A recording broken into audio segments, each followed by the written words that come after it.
بسم اللہ الرحمن الرحیم۔ استنبول، مصنف محمد سعید۔ اگلی صبح جب تھیوڈورا نے اپنے بستر پر آخری کروٹ لی تو اس کا ذہن ابھی تک رات کے ہنگاموں کے خوابگو نقشوں سے اٹا پڑا تھا۔ اسے آنکھیں ملیں اور اپنے گرد و پیش کو غور سے دیکھتی ہوئی اٹھ کر بیٹھ گئی۔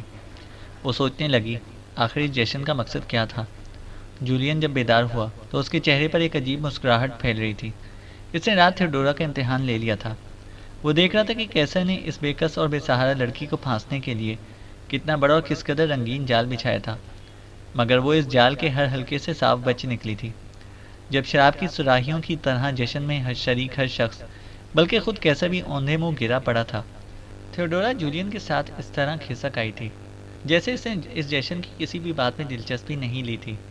وہ دونوں اس ہال سے اس طرح نکلے جیسے زندوں کے اس قبرستان سے ان کا کوئی تعلق ہی نہ تھا۔ تھیوڈورا جولین کا بہترین انتخاب ثابت ہوئی۔ اس کی ذات پر اس کا اعتماد اور بڑھ گیا۔ اس لیے جب صبح ہی صبح کیسر کا خاص خدمتگار جولین اور تھیوڈورا کی باریابی کا پیغام لایا تو کارڈینل پیامبر پر ذرا بھی برسا نہ۔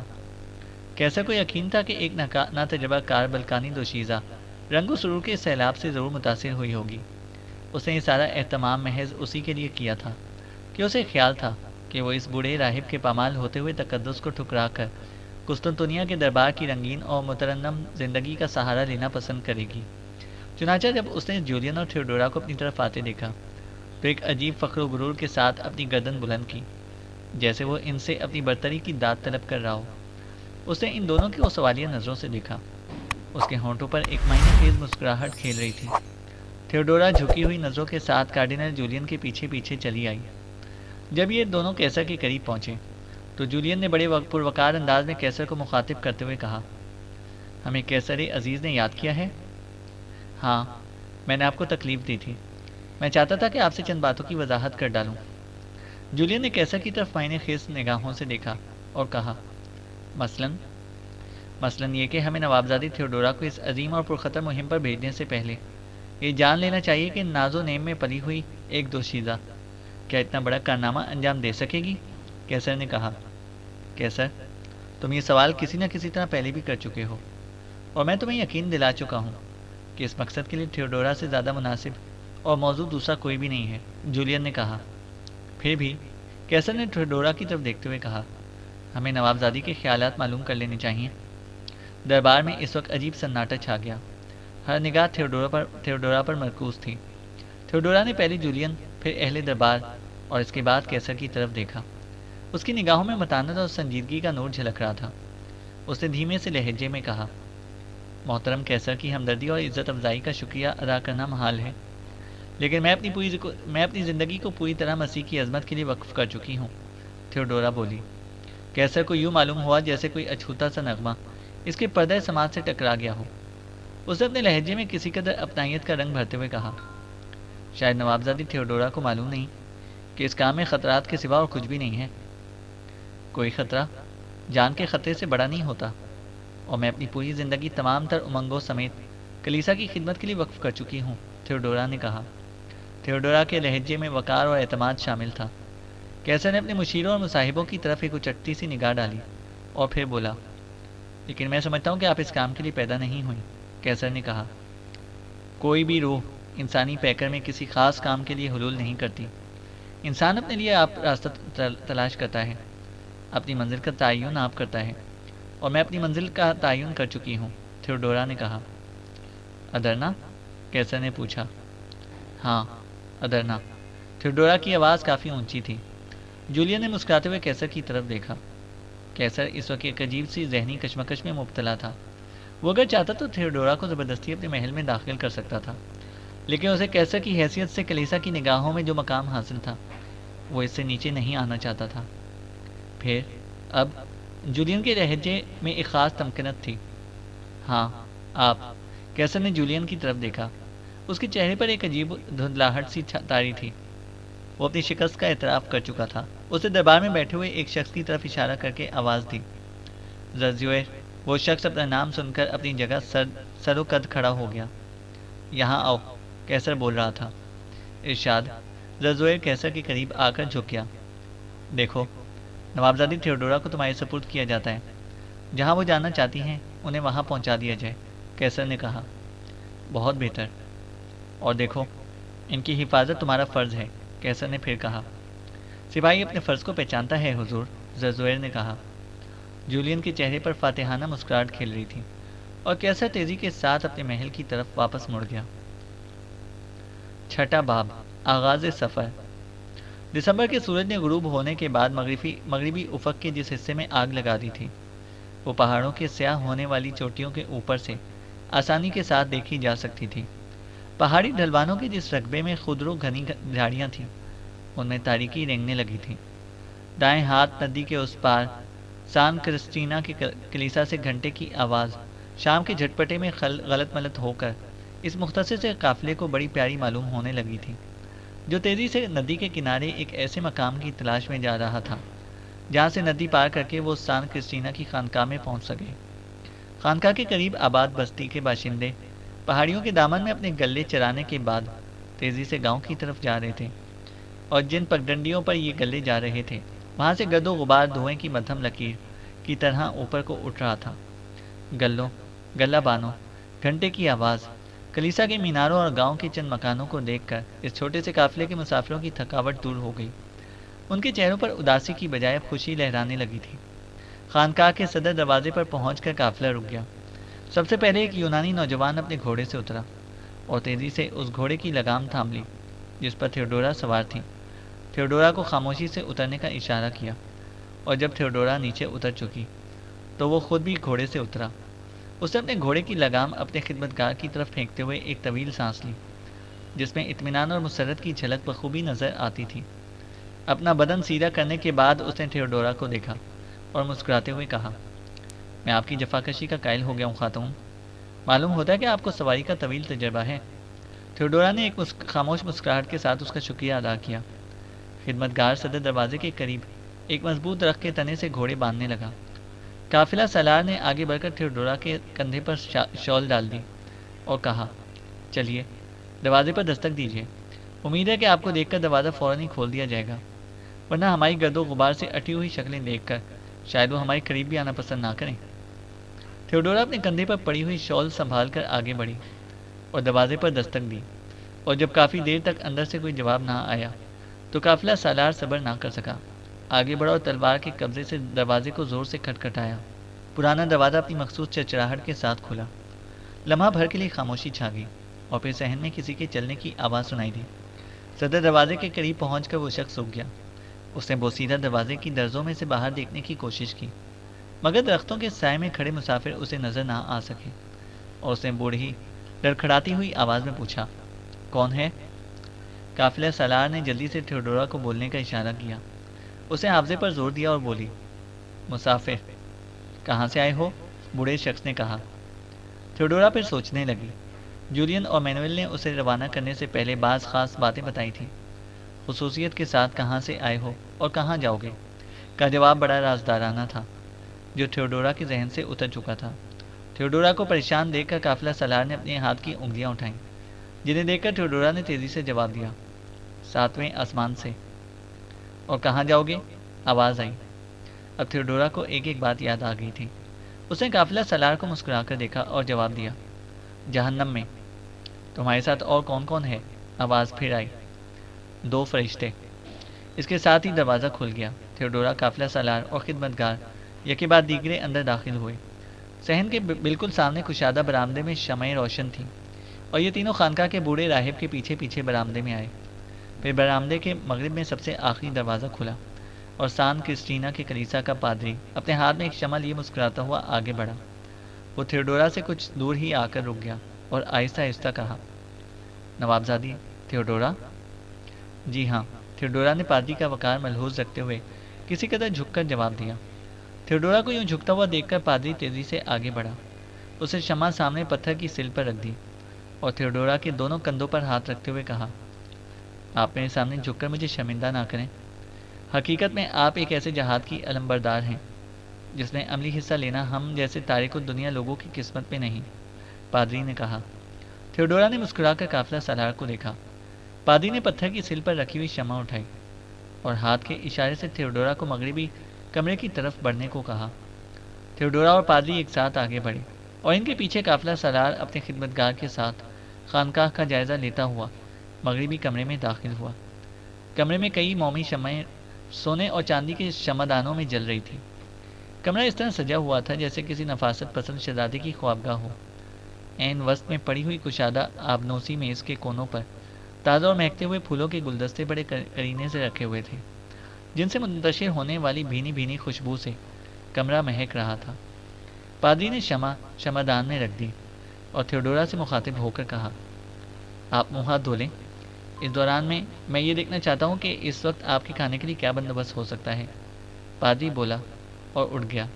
تھوڑی دیر بعد جب پادری مسکراتا ہوا کمرے میں داخل ہوا تو سب سے پہلے اس کی نظر تھیوڈورا پر مرکوز ہو گئی اور پھر ایک حقارت آمیز تیزی کے ساتھ قافلہ سالار سے ہوتی ہوئی اس کے خدمتگار پر آ کر رک گئی۔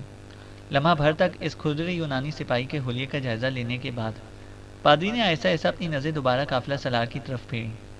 اس کے انداز سے یوں معلوم ہوتا تھا گویا وہ تھیوڈورا کے ساتھ قافلہ سالار کی موجودگی بھی برداشت نہیں کر سکتا، مگر قافلہ سالار کے تیور یہ بتا رہے تھے کہ وہ کیسا کی باقاعدہ فوج کا عہدیدار ہے۔ اور پھر اس نے خدمتگار کی طرف رخ پھیر کر کہا، تم یہاں سے تیسرے کمرے میں آرام کرو، تمہارا کھانا وہیں پہنچ جائے گا۔ تھیوڈورا اور قافلہ سالار تیزی سے ایک دوسرے کی طرف دیکھا۔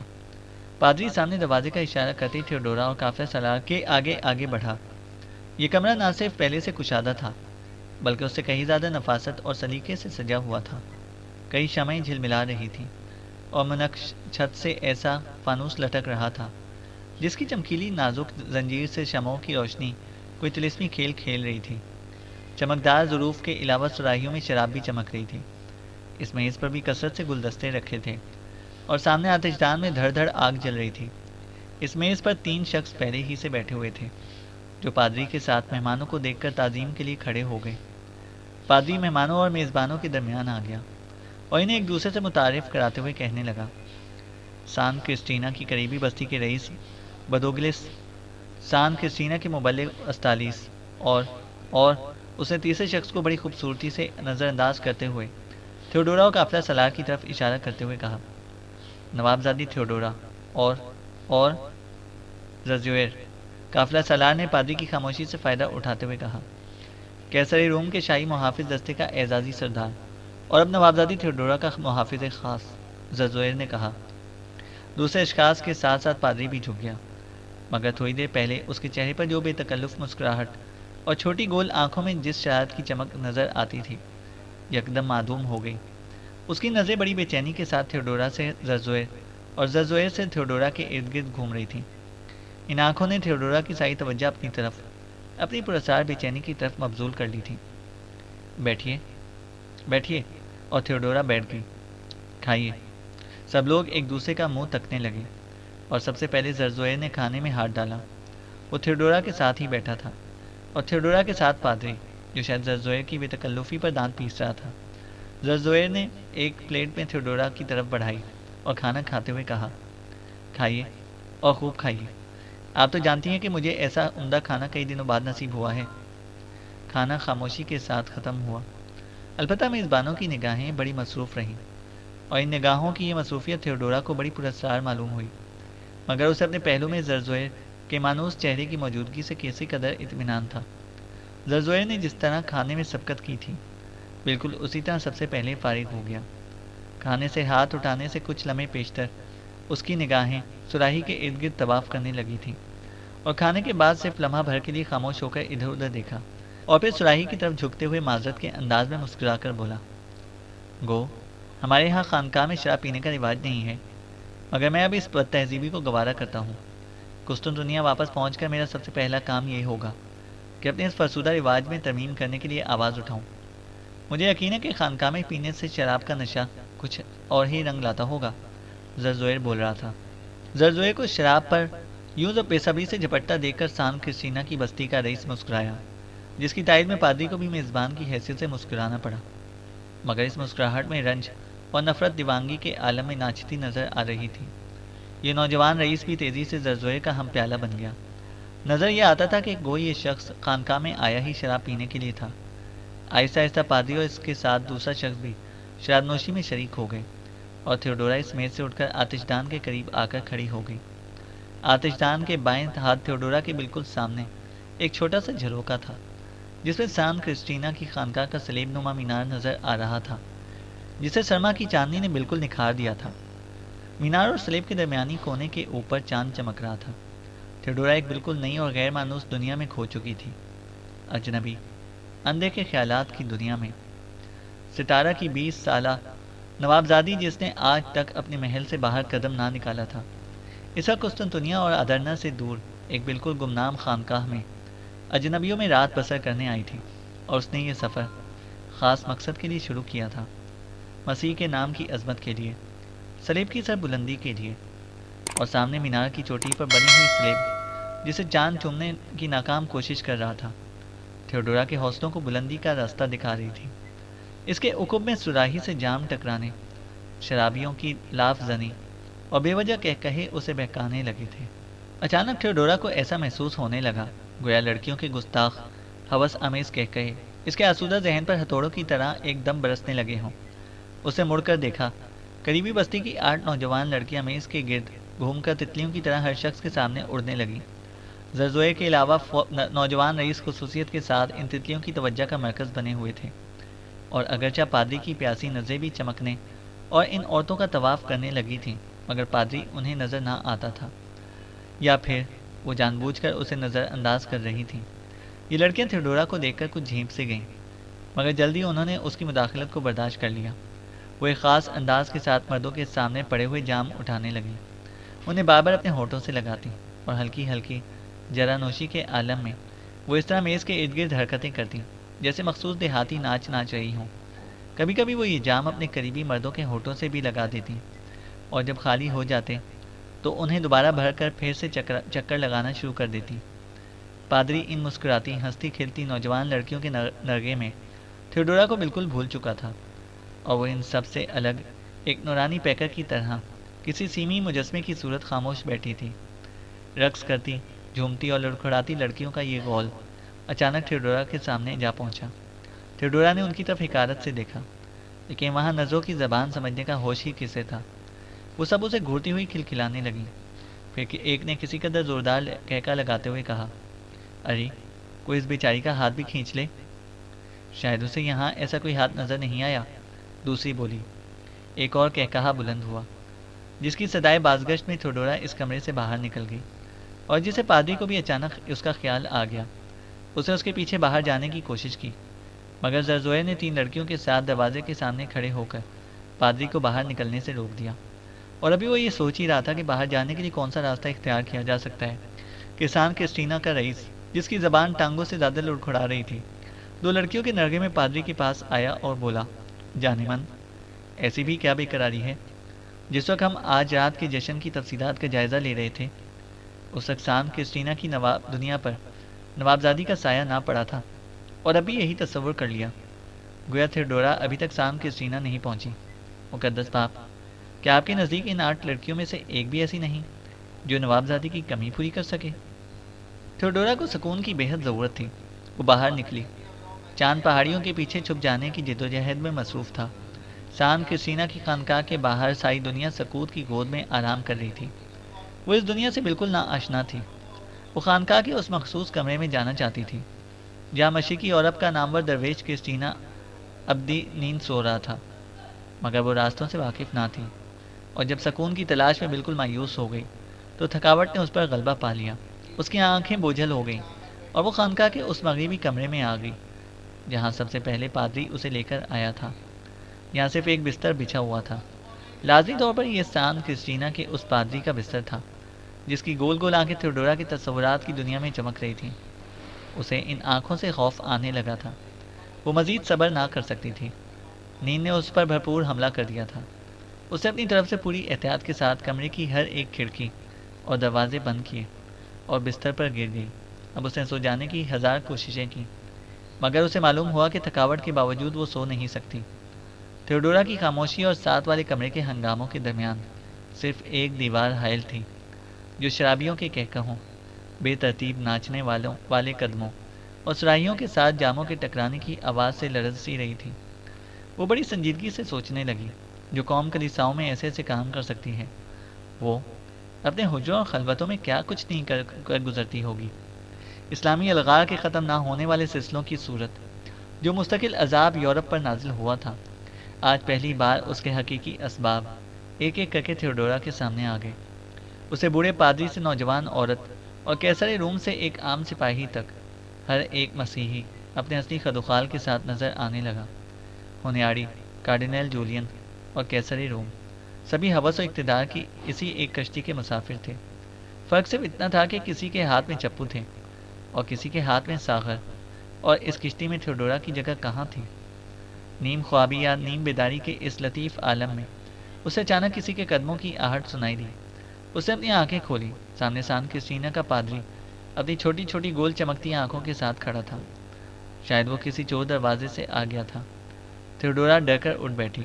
پادری اپنے ہاتھ میں شراب سے چھلکتا ہوا جام اور دوسرے میں قریب قریب خالی سراہی لیے کھڑا مسکرا رہا تھا۔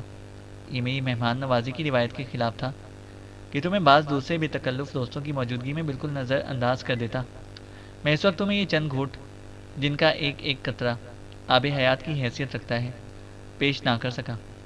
اگر کرتا بھی تو وہ حریص مہمان مجھے ایسا نہ کرنے دیتے۔ بہرحال تمہارا حصہ بڑی مشکل سے بچا لیا گیا ہے، اٹھو۔ اس نے جام تھیوڈورا کی طرف بڑھاتے ہوئے کہا، اسے پی لو۔ میں دیکھ رہا ہوں کہ تم آج اس کی لذت سے جان بوجھ کر محروم رکھی گئی ہو۔ یہی وجہ ہے کہ تمہاری اندرونی روشنی اس شمع کی طرح مدھم ہوتی چلی جا رہی ہے، جس کا تیل ختم ہو جانے کے بعد صرف فتیلہ جلتا رہتا ہے۔ تھیوڈورا نے خوفزدہ ہو کر چیخنے کی کوشش کی، مگر اس کے اعضاء کی طرح اس کی آواز بھی شل ہو گئی۔ پادری نے اصرار کرتے ہوئے کہا، دوشیزہ بلکان، ڈرو نہیں، ان چند قطروں سے اپنے شعور کو جگا لو، تاکہ میں تمہیں جو کچھ بتانے والا ہوں اسے سن اور سمجھ سکو۔ میں تمہیں ان خطرات سے آگاہ کرنا چاہتا ہوں جو ادرنا میں اس طرح تمہارا انتظار کر رہے ہیں، جیسے دریا کے کنارے چھوٹی چھوٹی جھاڑیوں میں راستوں سے ناواقف مسافر کی انتظار میں مگرمچھ۔ تمہارا حسن و شباب، تمہاری سادگی و ناتجربہ کاری، تمہارا خلوص و ایثار مجھے مجبور کر رہے ہیں کہ تمہیں تباہی کی دلدل سے نکال کر سلامتی کی شاہراہ پر لے آؤں۔ سلطان مراد، پاپائے روم اور کیسر مینوئل اگرچہ ہماری طرح انسان ہیں، مگر ان کے مسائل ہم سے بہت مختلف ہیں۔ انہیں اپنے مسائل خود سلجھانے کا موقع دو۔ اگر وہ سلجھ بھی گئے تو بھی، اور نہ سلجھے تو بھی، ہم بہرحال زندہ رہیں گے۔ اور اگر تمہیں کیسری روم کے محافظ دستے کے سردار، جو اس وقت تمہارا نام نہاد محافظ بنا ہوا ہے، کہ بذات خود کیسر مینوئل، کارڈینل جولین یا پاپائے روم میں سے کسی ایک کا خطرہ بھی دامنگیر ہو، تو اپنے دل سے اس اندیشے کو نکال دو۔ تم صرف جرأت کر کے میرا ہاتھ تھام لو، اور پھر دیکھو میں تمہیں کہاں سے کہاں پہنچا دیتا ہوں۔ تھیوڈورا ایک لفظ بھی منہ سے نہ بول سکی۔ وہ ٹکٹکی باندھ کر پادری کو دیکھتی رہی، جو سکوت، خلوت، شراب اور تھیوڈورا کی قربت کے غیر متوقع احساس سے خوفزدہ ہو کر ہانپ رہا تھا، اور وہ محسوس کرنے لگی جیسے پادری کے ہاتھ کانپ رہے ہیں، جام چھلک رہا ہے اور شراب نیچے گر رہی ہے۔ یہ دیکھ کر اسے جرأت ہوئی اور کہنے لگی، میں سان کرسٹینا کے مقبرے میں جانا چاہتی ہوں۔ پادری مداری کے معمول کی طرح اس کے سامنے جھک گیا۔ تھیوڈورا اٹھی، اسے شال لپیٹی اور پادری کے ساتھ باہر نکل گئی۔ مقبرے میں پہنچ کر تھیوڈورا اپنے آپ کو محفوظ سمجھنے لگی۔ وہ قبر کے ساتھ ہی لگ کر بیٹھ گئی اور پادری اس کے قریب کھڑا ابھی تک کانپ رہا تھا۔ اس نے اپنی نظریں اٹھائیں، پادری کو دیکھا اور کہا، مقدس باپ، میں چاہتی ہوں کہ اب آپ اپنے وہ کلمات دہرائیں جن کا ایک ایک لفظ میرے ذہن کے پردوں پر مرتسم ہو چکا ہے۔ پادری خاموش رہا، شاید وہ بولنے کے لیے مناسب الفاظ ڈھونڈ رہا تھا۔ تھیوڈورا کی نظریں گرم نشتروں کی طرح اس کے رگ و پے میں پیوست ہوتی جا رہی تھیں۔ آہستہ آہستہ پادری کے چہرے پر مسکراہٹ کا رنگ چمکا اور اس نے کہا، مرحبا دوشیزہ بلکانی، مرحبا۔ میں تمہاری جرأت، استقلال اور اولوالعزمی کی داد دیتا ہوں۔ میں نہ صرف کیسل مینوئل اور کارڈینل جولین کو اس بے نظیر انتخاب پر سچے دل سے ہدیہ تبرک پیش کرتا ہوں، بلکہ تمہاری ذات پر بھی ناز کرتا ہوں۔ میں اس سرزمین پر فخر کرتا ہوں جہاں تم پروان چڑھی۔ میں اس ماں کو عقیدت سے سلام کرتا ہوں جس نے تمہیں دودھ پلایا۔ آج میں دعوے سے کہہ سکتا ہوں کہ نہ صرف بلکان بلکہ سارا یورپ ترکوں کے عذاب سے محفوظ ہو گیا، اور جو قوم تم جیسی بیٹیاں پیدا کر سکتی ہے اس پر کبھی تباہی نازل نہیں ہو سکتی۔ میں تو تمہارا امتحان لے رہا تھا تھیوڈورا، میری بچی۔ تم نے جو اہم ذمہ داری قبول کی ہے وہ تم سے بے مثال قربانیوں کی متقاضی ہے۔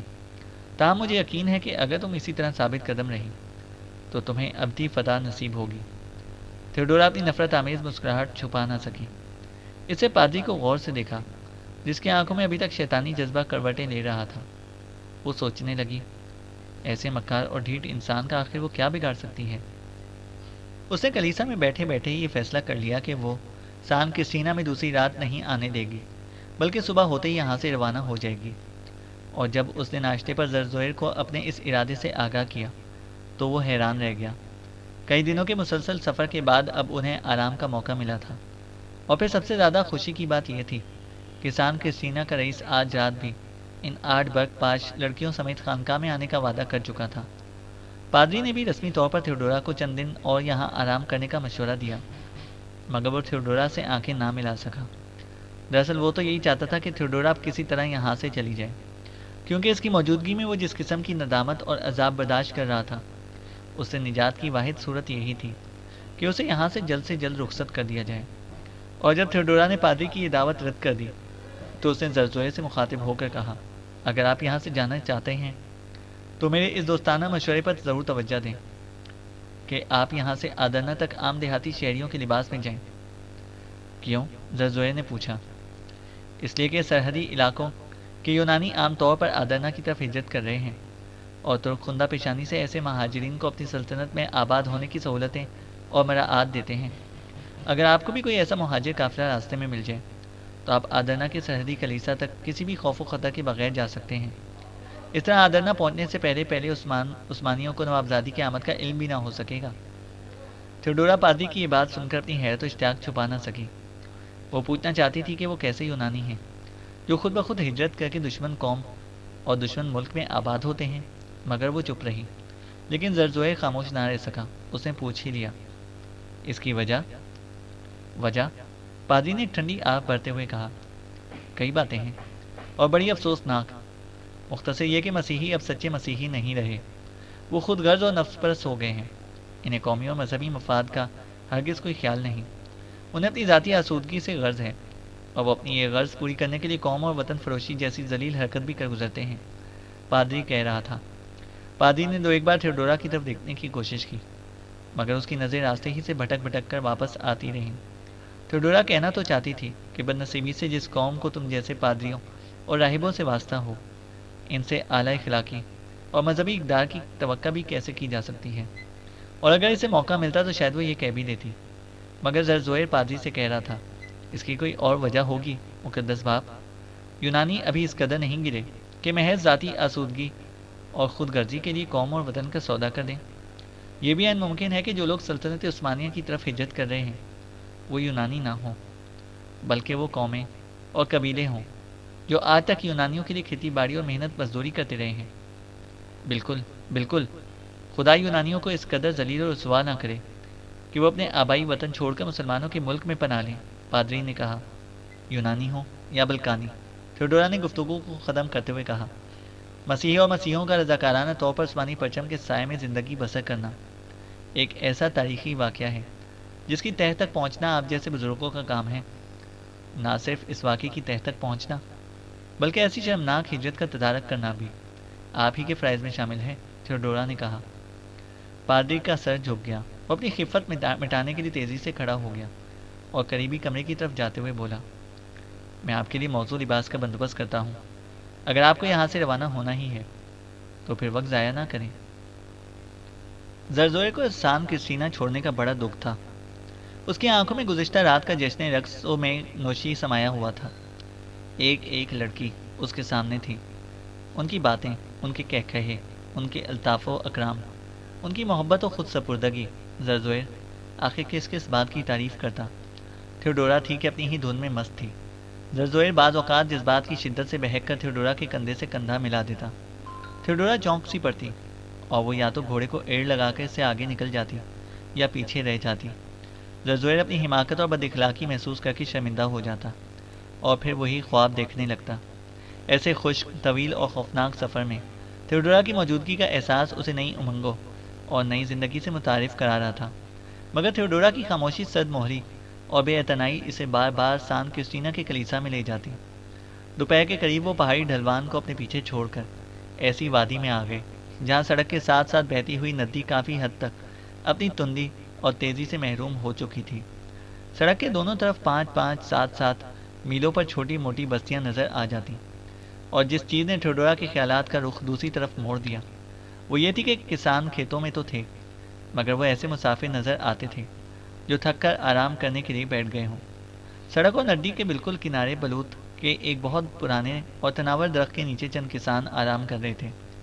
ان میں 2 ایک تندرست اور جوان عورتیں بھی تھیں۔ زرزوئے تھیوڈورا کی خاموشی سے تنگ آ گیا تھا۔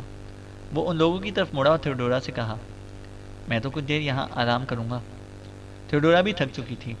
تینوں سوار جو اس وقت عام یونانی دیہاتیوں کے لباس میں تھے ان کسانوں کے قریب گھوڑوں سے اتر پڑے۔ زرزوئر نے اپنا اور تھیوڈورا کا گھوڑا درخت سے باندھ دیا اور کسانوں سے ذرا دور ہٹ کر سبزہ زار پر بیٹھ گئے۔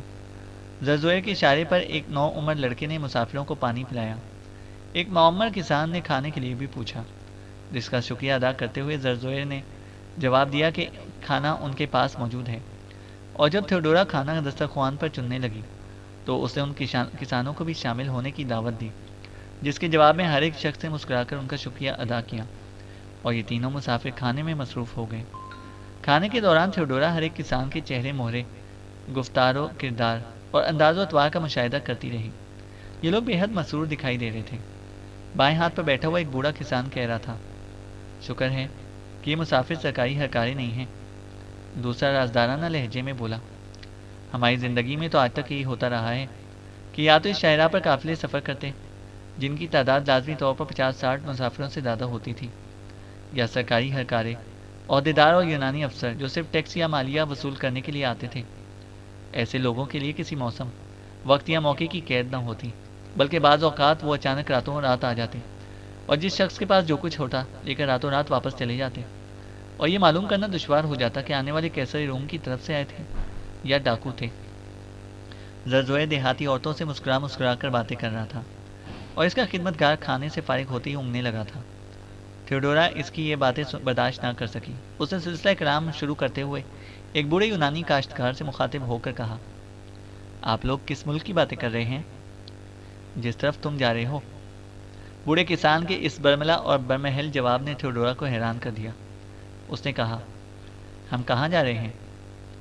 جہاں تمہارے سینکڑوں بھائی ہر سال چلے جاتے ہیں۔ کہاں؟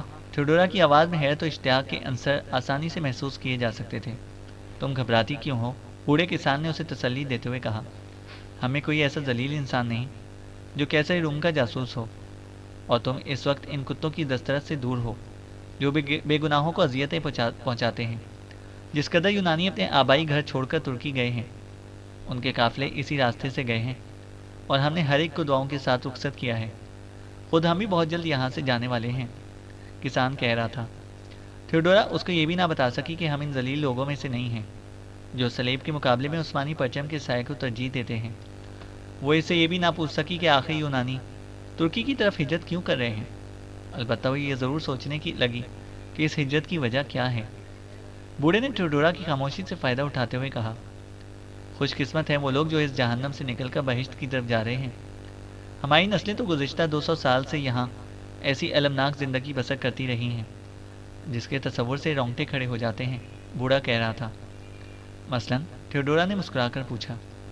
مثلاً کیا؟ کس بات کو یاد کیا جائے؟ اب تو نوبت یہاں تک آ پہنچی ہے کہ کھیتوں کے لیے بیج بھی ہمارے پاس نہیں رہا، بوڑھے نے کہا۔ کیوں؟ تھیوڈورا نے پوچھا۔ کیوں؟ اس نے تھیوڈورا کو مشکوک نظروں سے دیکھتے ہوئے کہا، کیسر نے ترکوں سے ختم نہ ہونے والی جنگ کا جو سلسلہ شروع کیا ہے اس کے نتیجے میں ہم تو لٹ ہی گئے ہیں۔ ہم دانے دانے کو ترس گئے، ہمارے مویشی، ہمارے زیورات، ہمارے پہننے کے کپڑے تک چھین لیے گئے۔ دیکھیے اب جنگ کے اخراجات کیسے پورے ہوتے ہیں۔ ہمیں یقین ہے کہ کیسر نے اپنے افسروں کو یہ حکم نہ دیا ہوگا، مگر جہاں حاکم اپنی رعایا سے بے دردی کے ساتھ مال و دولت سمیٹنا شروع کر دے وہاں اپنے آپ ایسے افسر پیدا ہو جاتے ہیں جنہیں ذاتی لالچ بھی ہوتا ہے۔ جب بھی ایسا نظام جاری ہو جائے تو پھر داد و فریاد کے امکانات ختم ہو جاتے ہیں اور رعایا کو عام حکمرانوں سے ہمدردی باقی نہیں رہتی۔ ہم یہ سوچتے ہیں کہ آخر ترکوں نے ہمارا کیا بگاڑا ہے، قیصر روم اور سلطان ترکی کی جنگ سے ہمیں کیا؟ ہمیں تو امن اور انصاف چاہیے، جو قیصر کی سلطنت میں کہیں نظر نہیں آتا، بوڑھا کہہ رہا تھا۔ ایک جوان عمر کسان نے جو تھیوڈورا کے قریب بیٹھا تھا سامنے چٹیل میدان کی طرف اشارہ کرتے ہوئے کہا، آج سے صرف 50 سال پہلے یہ کھیت سونے کی کانیں تھے، اور ان کی آمدنی سے نہ صرف قیصر کے خزانے بھر رہے تھے بلکہ خود ہمارے گھروں میں بھی دولت کی کمی نہ تھی۔ ہر طرف آسودگی اور خوشحالی تھی، اور پھر جیسے اچانک کسی کی نظر لگ گئی، جہاں سال کے سال مالیہ لیا جاتا تھا وہاں ہر تیسرے مہینے حقائق ٹیکس وصول کرنے آ جاتے۔ رفتہ رفتہ یہ وقفہ کم ہوتا چلا گیا اور افسروں کے ظلم و ستم بڑھتے گئے۔ ذرا ذرا سی بات پر پکی ہوئی فصلیں جلا دی گئیں، گھر مسمار کروائے گئے، انسان ذبح کر دیے گئے اور عورتوں کی عصمتیں لوٹ لی گئیں۔ ستم بالائے ستم یہ کہ آواز اٹھانا ایسا سنگین جرم قرار دے دیا گیا جس کی سزا کے تصور سے بڑے بڑے بہادروں کے پتے پانی ہو جاتے تھے۔ مجبوراً اپنی جان و عزت بچانے کے لیے یونانیوں نے عثمانی سرحدیں پار کر لی، صرف یہ سوچ کر کہ اگر مرنا ہی ہے تو ایسی المناک موت کیوں مرا جائے، اور سرحد کے اس پار تو دنیا ہی کچھ اور ہے۔ قدم قدم پر سرائیں اور مہمان خانے ہیں جہاں مسافروں کی جان و مال کی حفاظت کے لیے مسلح پولیس تعینات ہے۔ معصوم بچے سونا اچھالتے ہوئے جائیں، کوئی ان کی طرف آنکھ بھی اٹھا کر نہ دیکھے گا۔ بھوکوں کو کھانا، ننگوں کو کپڑا اور بیماروں کو سرکاری خرچ پر دوائیں دی جاتی ہیں۔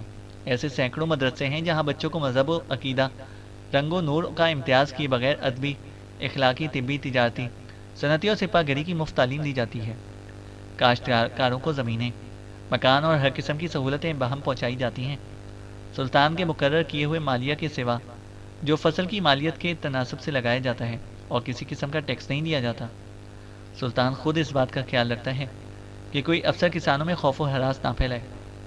تم خود ہی بتاؤ اب، بوڑھے کسان نے تھیوڈورا سے مخاطب ہو کر کہا، ایسے مسلمان سلطان کے سائے میں رہنا اچھا ہے یا اس رومی قیصر کی سلطنت میں جس کا ایک معمولی سے معمولی ہرکارہ بھی اپنے آپ کو کیسے سمجھتا ہے؟